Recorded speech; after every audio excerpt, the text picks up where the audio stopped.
Hey guys, welcome back to a new video, and today we're going to be talking over my production journey with all the equipments and devices I've used along the way.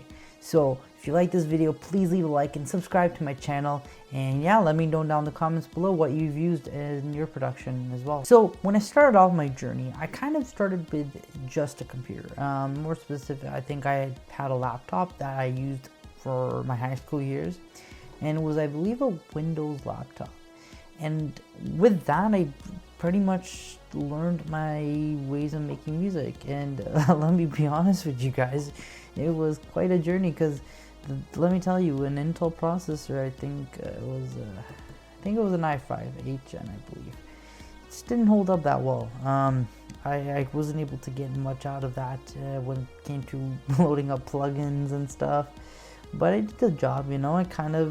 I also wasn't going too heavy in the production, so it wasn't a lot of elements going down there. It was just more, you know, your basic MIDIs and just probably 2 or 3 channels of just data and audio, so it didn't really matter.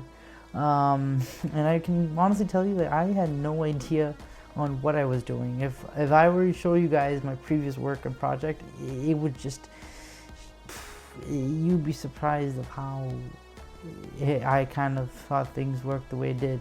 Like, sometimes I used the plugin, like a limiter, for example, just didn't understand it. I just used it on every element I had. Didn't understand why I would use it. I just thought it was a good idea to have it. And when I learned from deadmau5's masterclass, I swear I kind of just didn't quite understand those tools very well.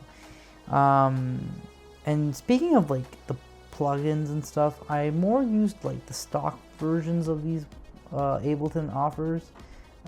There was a couple plugins that I bought. I think there was only maybe 1 or 2 at that time. I started off with just Serum, I believe. That was my, I guess, first purchase, and I think that was the best purchase I've ever done. If you haven't tried Serum before, it's a really good plugin. I think I use that pretty much on all my tracks. It's just pretty good. And then I think they just recently came out with Serum 2 a while back, so you know, it came for a free update, so it was a plus, like, for me to get. So I'm just, you know, if you were to get a plugin, I think that would be a great plugin to purchase. Yeah, so I started that in my high school years, kind of worked my way towards, I guess, to COVID. I graduated, I believe, like, I think a year before COVID happened. And then when COVID happened, I kind of was just, you know, I was stuck in my room for a long, you know, for a while, and I thought to myself, like, might as well invest in some stuff for my school purpose. So I kind of bought things that helped me for school. I got myself a desk, this Secret Labs chair, which is a really comfortable chair. This was probably one of the purchases I first purchased because it was painful sitting in the desk I was sitting in. No, like the chair I was sitting on, sorry. It was not comfortable sitting for long periods. So this was, I guess, my first purchase. Later I got myself like a monitor here, and then I got myself a desk. And then all these gadgets start showing up, like these bookshelf speakers that I found for like music production. And then it kind of helped myself, you know, slowly get myself into the better equipment, you know. I don't think these are like the state of the art, but I think these do well for what the prices, and, you know, I think getting yourself into the entry level production, I think this is wonderful. I also have myself, I purchased later on the line, which is, I haven't used in yet, but I actually created one of my tracks. This is a MIDI keyboard. I've had this for a while, and I actually did create, I think, one riff or a melody out of it, but I have not used it yet on my tracks, but I have it. But it's a really good tool, honestly. It's plugs and plays. You can just connect it to your Ableton system and it will work fine.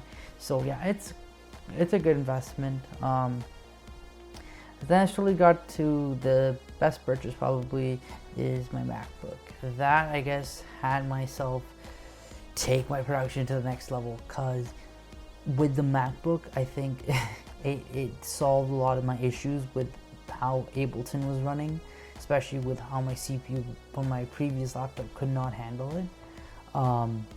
It was a day and night difference, you know. I think this is what sort of helped elevated my production and just getting myself more practice into it, and you know, being able to work with something that's workable, you know, and usable. So that is where I kind of started to kind of increase my time into production.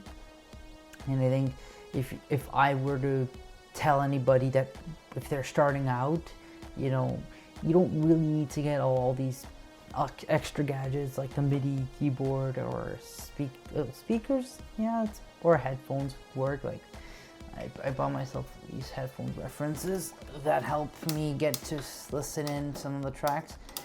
They're pretty good for referencing if I need to kind of switch between speakers and headphones. I have a Audio-Technica headphone. Forgot what model this was, but it was pretty good price on Amazon. I bought. You don't have to get a lot of the things I mentioned.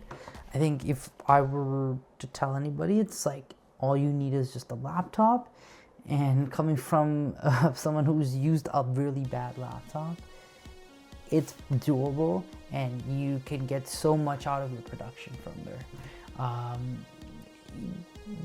True, I don't, you know, I think later on, once you get yourself into knowing a bit more in music production, I think it's perfect later on that I found it helped to just get a little bit more into the details. If you notice, like my room right here, if I were to start my next upgrades and stuff, I would also get some sound, work on the sound issues I have in my room to kind of help with production. I also forgot two things also I have in this room. One is this microphone that's also from my brother. I think he's the one that bought this. I also have an audio interface that I use to connect all this stuff together. It's a pretty good, I will try to see if I can bring this here for you guys. I don't have the exact specifications for this mic because my brother has bought this once, but it is something that's up their game for any singing, vocals, and recording guitar. Gets the job done and it's pretty good.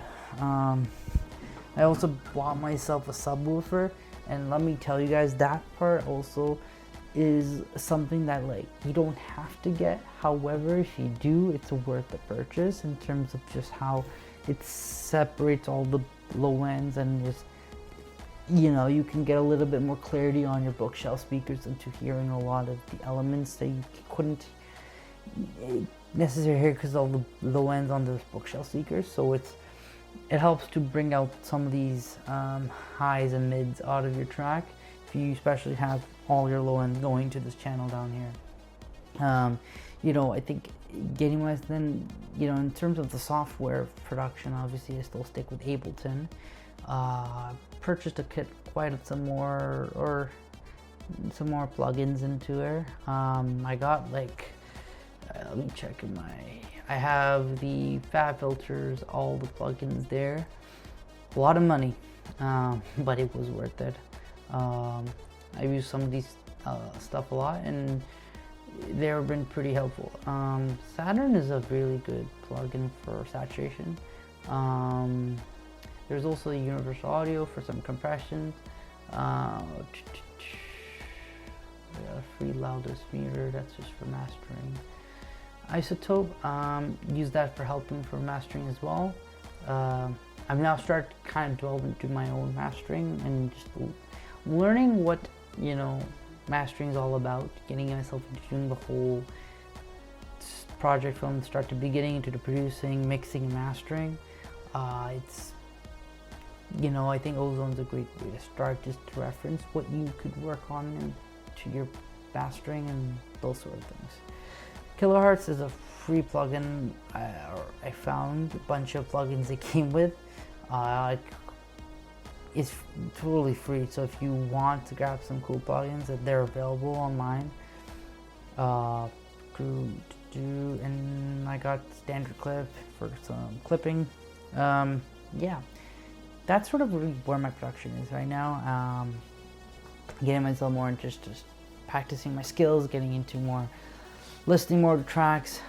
Yeah, so that's sort of how I am from this point on to the beginning. Quite a lot of jumps and upgrades. But yeah, if you guys enjoyed this video today, please leave a like, subscribe as well, sorry. But yeah, leave down the comments if you have any suggestions for anything else I should get, or talk about your story on your productions and see what you more value in your production stuff. So yeah, thanks for watching, and I hope you see you guys in the next video.